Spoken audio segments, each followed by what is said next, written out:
And we are live. Good afternoon, everyone. Welcome to A Bookish Moment. I am your host for today, Sarah Burr. JC sends his regards. He is stuck at his day job doing a presentation, so I get to have all the fun this afternoon with our wonderful guest, Matt Cost, who is joining us to chat about his brand new thriller adventure novel that he has written. It's the start of a fast-paced, wild series that I can't wait to dive into. Matt, welcome back to A Bookish Moment. Well, thank you for having me, Sarah. I'm excited to be here, excited to talk to you, to talk about my book and all of the above. So it's great because we had you on our Bookish Hour show, I think earlier in February.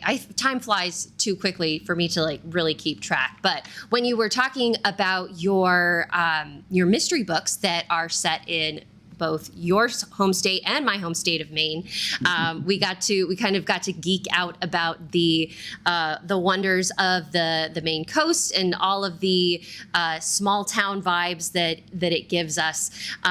In this new installment for your character, who is a Robin Hood vigilante, he's a gun for hire, but a good gun for hire. So we kind of gotta dive into Max Creed's character, get to know him a little bit more, because your first novel in the series, the book is called The Not So Merry Adventures of Max Creed, which fabulous title. I can already visualize it as a Hulu or Netflix series, movie, what have you.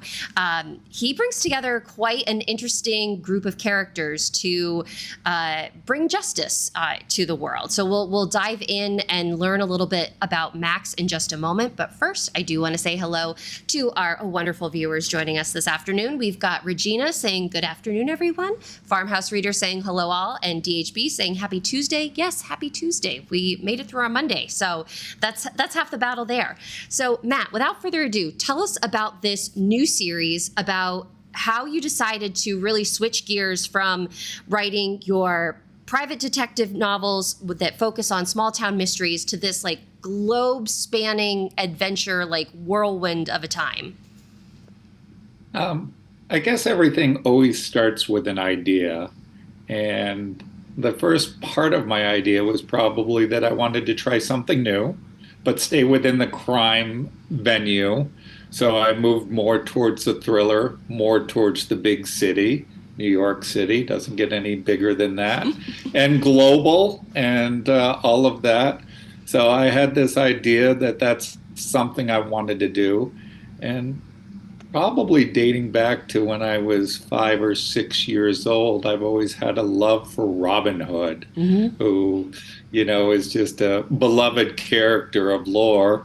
And I'd listen to the record all the time, the old vinyl of Robin Hood. When I was 5 years old, I'd listen to it every day. And I think that, those things coming together made me want to write a modern day Robin Hood story. And so that's the idea. And then I have to come up with a character. And Max Creed is the character. And I'm not sure about you, Sarah, but I think it's important for me anyways to develop the backstory of a character before I fully engage them on the pages. So the backstory of Max Creed is a gritty and grim one. He, years earlier, was a private investigator in Maine and was getting married when an assassin killed his bride as they became married. And, this horrific incident It's done by the assassin is hired by an ultra wealthy billionaire who Max Creed had tried to put away and brought evidence against, but the person used their resources and corruption and bribes to get themselves off, and then retaliated against Max by killing his bride on their wedding day. And this is going to cause Max Creed to go on a trail of vengeance to get even, which he does manage to do, as we'll find out in the early chapters, the backstory of the book. And then he disappears into a bottle where he's found and resuscitated in Dhaka and by John Little, who mentors him and with meditation and teaches him hand-to-hand combat, and they start using that anger of what the ultra wealthy sometimes get away with and will do, and decide to put it to good use and bring justice to those that have been wronged by the ultra wealthy. And it as you're sharing his backstory, I can't help but think of the comparisons to how superheroes are born and how they kind of go through this trial by fire before they emerge, and they decide, what, I'm going to use these talents I have, whatever they may be, for a better purpose. And I have to say, when Max, who was not actually named Max at this point in his life, when his wife or wife to be, Kinsley, when she's standing there beaming, and that the visual that you presented where she all of a sudden she has this red hole in her chest against her white wedding dress, and you're just no wonder this caused him to break. It was a very visceral scene, which kind of allowed me to really understand how you could, or how somebody could become what Max Creed has become. Because, sometimes you think okay, what would I be pushed? What limits would I be pushed to in order for things like this to happen? But just the way that he had to experience that, you can definitely see and sympathize as to why he was out for vengeance. But I also have to chuckle a little bit about your use of the word record. Because if my parents ever see this interview, they will also laugh, because when I was a kid, they at school, they would play records to do our morning sing along, but I always called them big CDs because that's what I thought that they were. So that little shout out made me chuckle. Okay, so we have Max, and he is he's basically now become this tool to ferret out the ultra wealthy and make them pay for the crimes that they've committed against other individuals. But you had mentioned John Little, who kind of pulls him out from this depressive state that he is in. So does John, how does he kind of work with Max, and maybe who are some of the other characters that Max has to bring together, kind of like Robin Hood's merry band of thieves, to kind of complete these missions? John Little is a very spiritual man that's sort of been wandering the earth looking for purpose in his life. And when he comes across this inebriated drunk in a bar in Dhaka, he just senses something in this man, Max Creed, that he can't quite leave alone. So he comes back day after day and engages Max in conversation. And slowly Max weans away from the alcohol obsession. And then they start, this spiritual meditation sort of talk.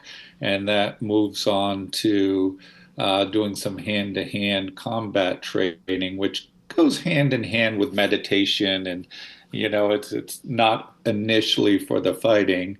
But as they move their way forward, the two of them see this path of perhaps bringing justice to those that have been wronged by the ultra wealthy. And they start planning this further and further.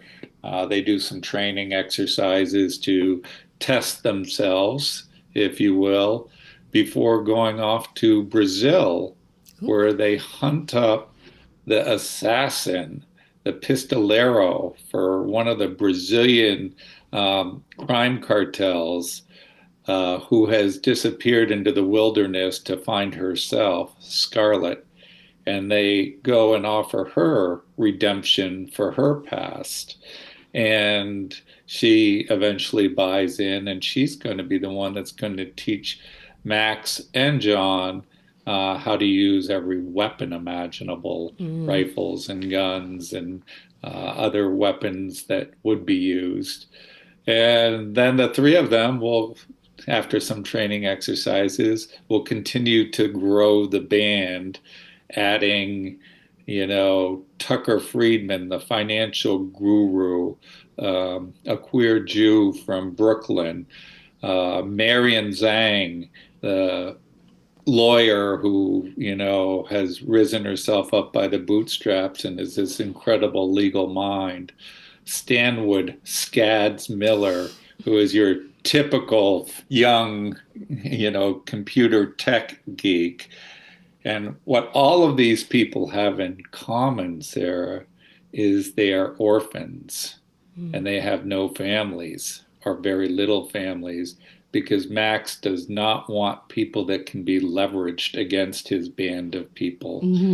And so this encompasses what the band is going to be. And now they start looking for a case to take on.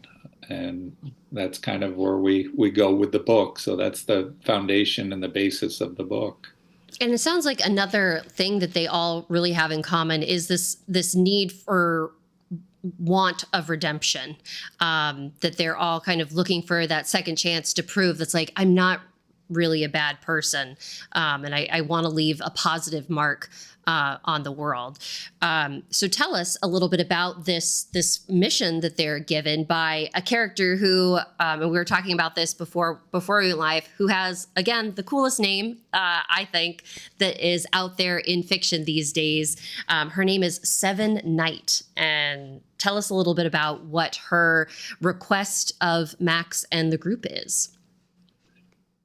Seven Knight with a K, is found by John Little and shares her story with him about how her father is a furniture cabinet maker who has grown his business over 3 generations, really, and to a very successful cabinet furniture business. And they ran into a problem outfitting a casino out in Las Vegas because the bills were not being paid. And an ultra wealthy billionaire was, just not following through on payment just because they could, knowing that it would probably drive him out of business and he would get away without paying. And they discover that there's a history of this. And the cabinet maker fights with everything he has, but eventually does go broke. His bills become insurmountable. He feels like a failure, and he commits suicide.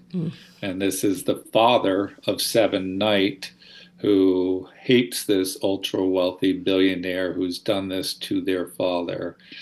And that is the nexus that gets us into the story.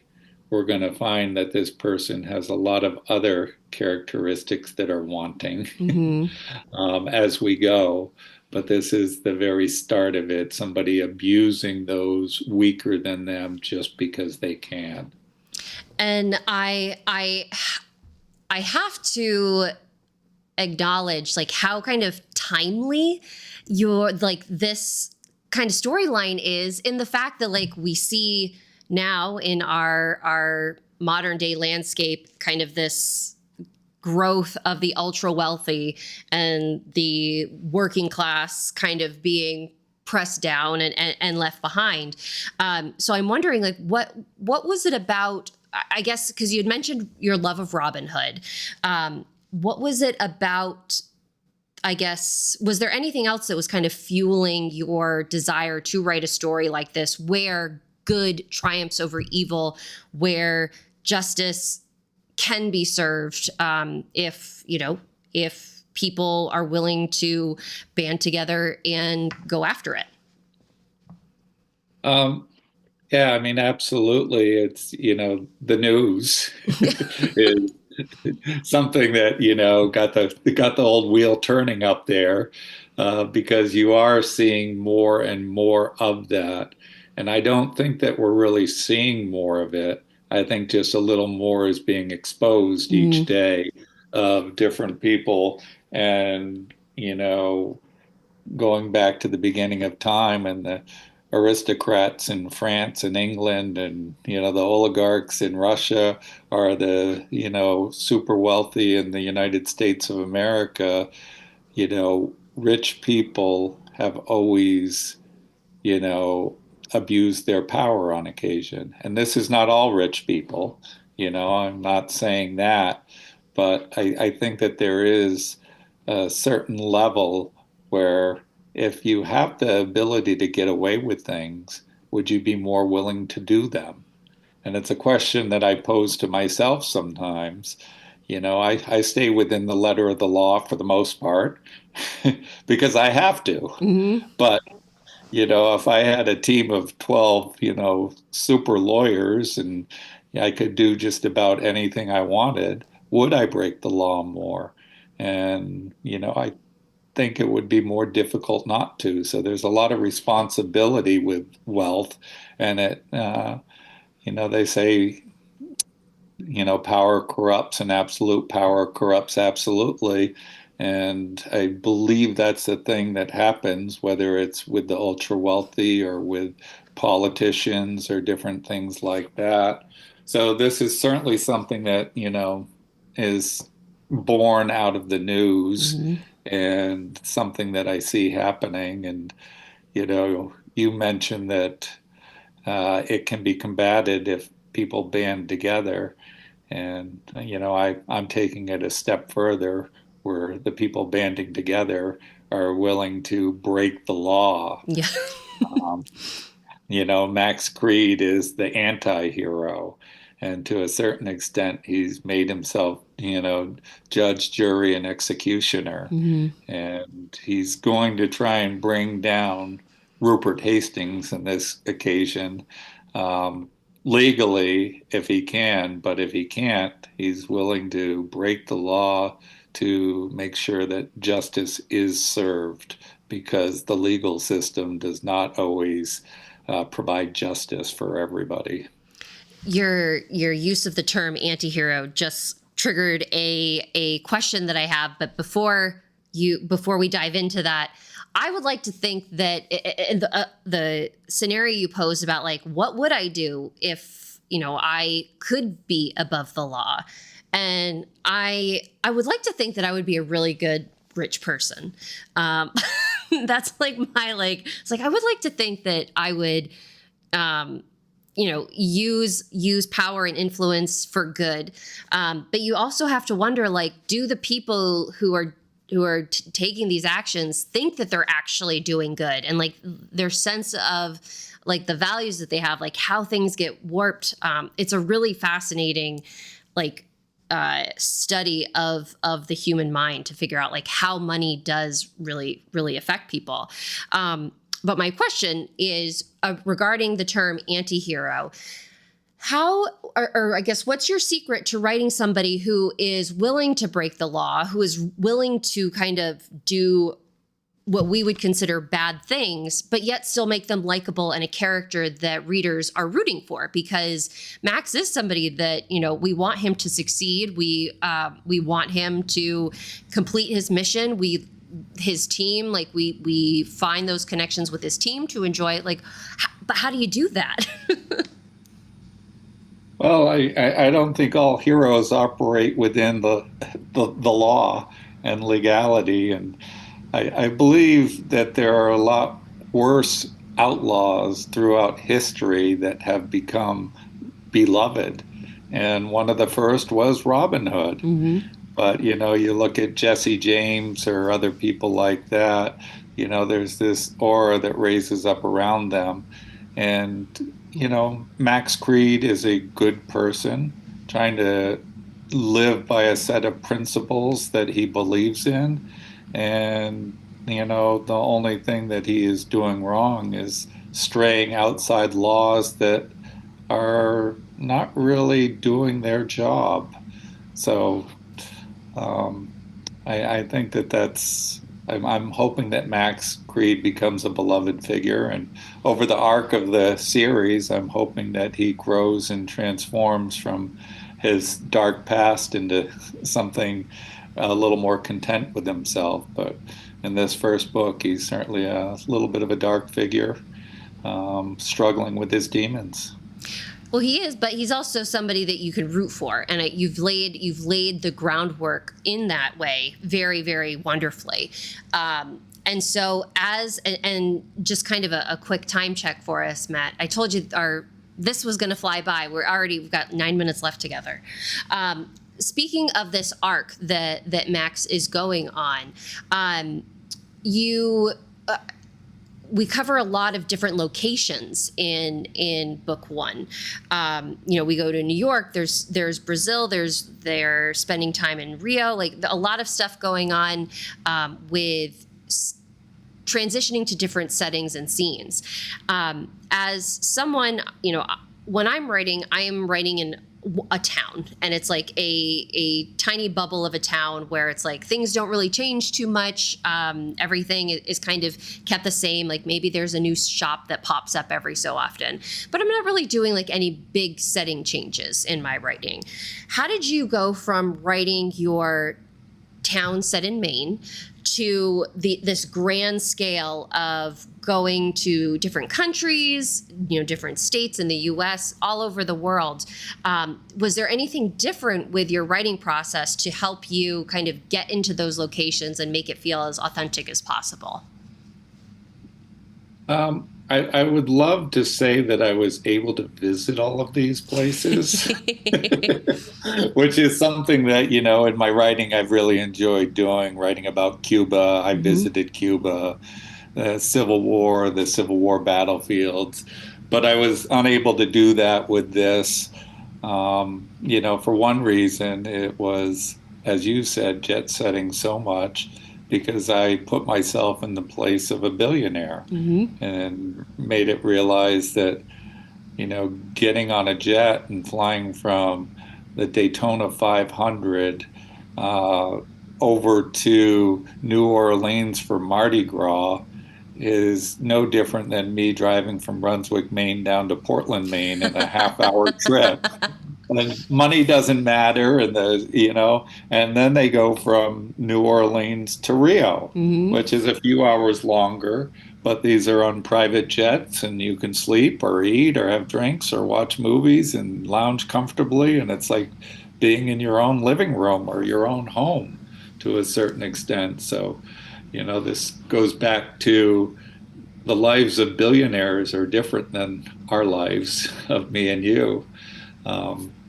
So to really answer the question, I had to do a lot of internet research and mindset research of trying to put myself in, if I had $1 billion, what would I do? And, you know, the first question was, would I still be a good person? And the second question, you know, might be, you know, if I could do anything in the world, what sort of things would I like to do?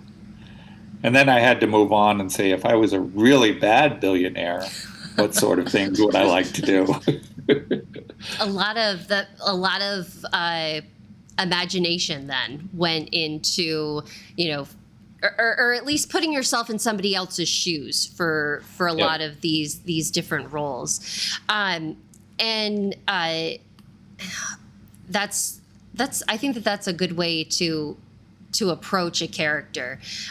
Sometimes we meet characters that, they're only on the page for a couple of moments, and, so we kind of maybe pass them by and don't delve too deeply into them.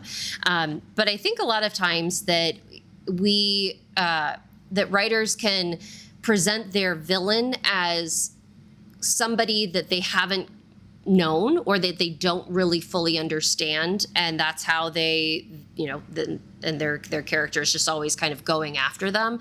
But being able to kind of step into the shoes of your villain and kind of figure out, like, okay, this is why they operate the way that they do.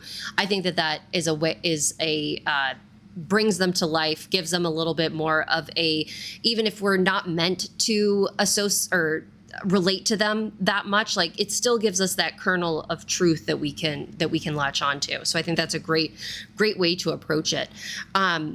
I've kind of got revision on the brain right now, because I recently finished the first draft of a manuscript, and so I'm kind of getting into the process of going through and actually making it into something that is readable. I'm curious how you approach your drafts, Matt. Like, is it something that, like, you are tightening up your chapters as you write them, or is it something where you write 50 pages, you go back and revise those 50 pages, then you write the next 50, revise those? Like, what's your process when it comes to kind of building upon the story and polishing up your book? Fast and furious is how I write. But then I probably go through a good 7 to 8 to 9 revisions on this book anyways. I'm not sure if going forward it will be that way, but on this book I finished the draft. I did 2 edits of my own just to get it ready for the housekeeper, clean the pages for the housekeeper, and then I had a paid-for editor that did 3 edits on it. Oh, wow. A developmental global edit, and then the copyright, and then the spit shine. And then my wife went through, because she's able to find fault with me where nobody else can. And she made those additions and fixes that were needed that everybody else was missing. And this is all before it went off to the publisher for 2 rounds of edits with them. So quite a few edits went into this book.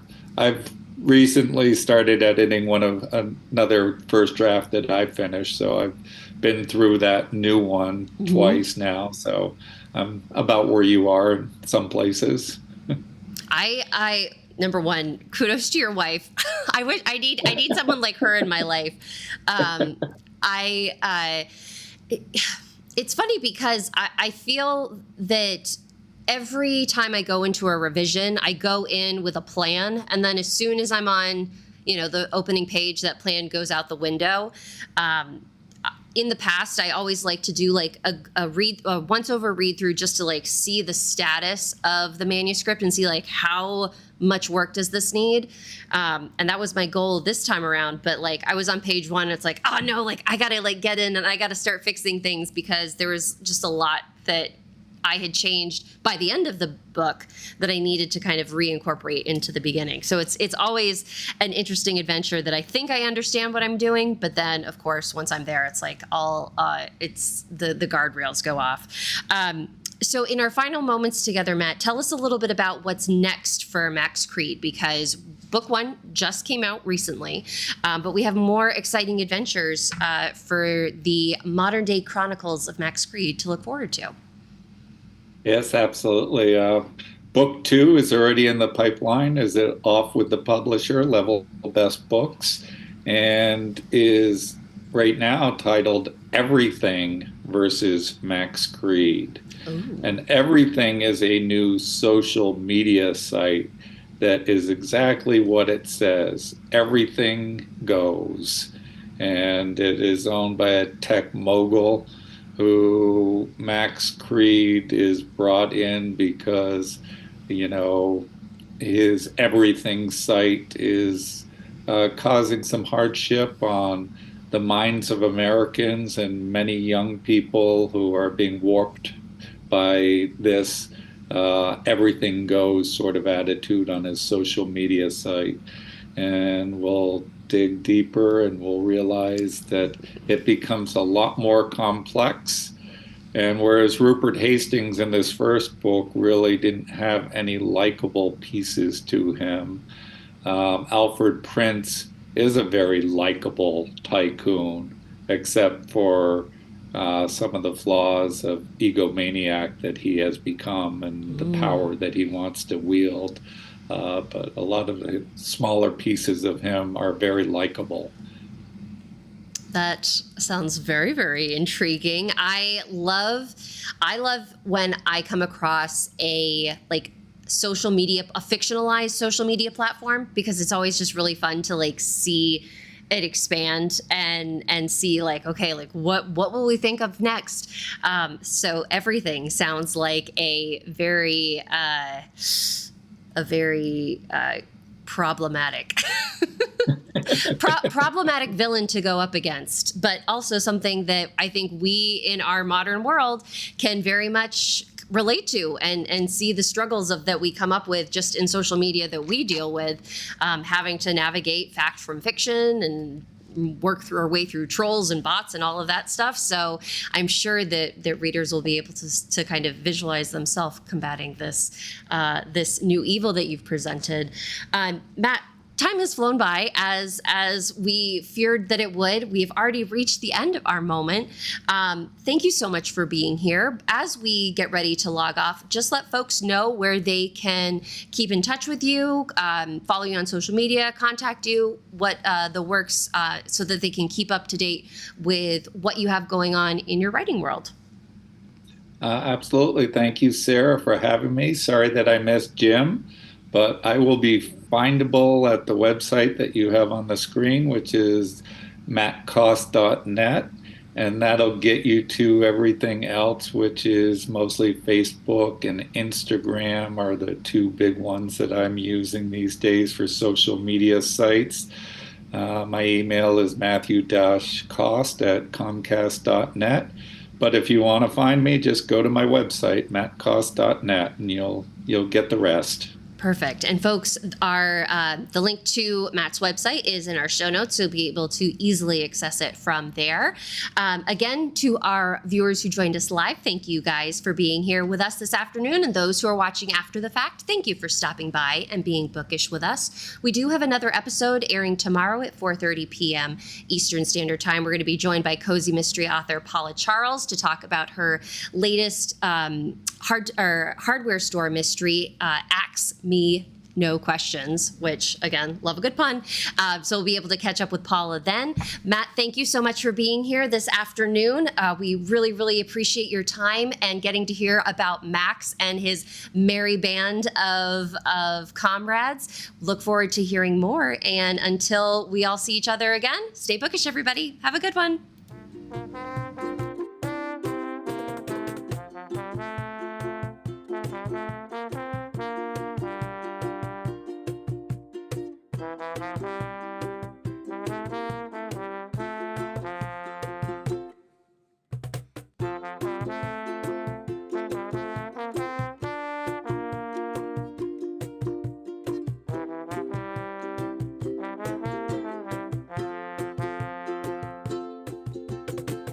Bye.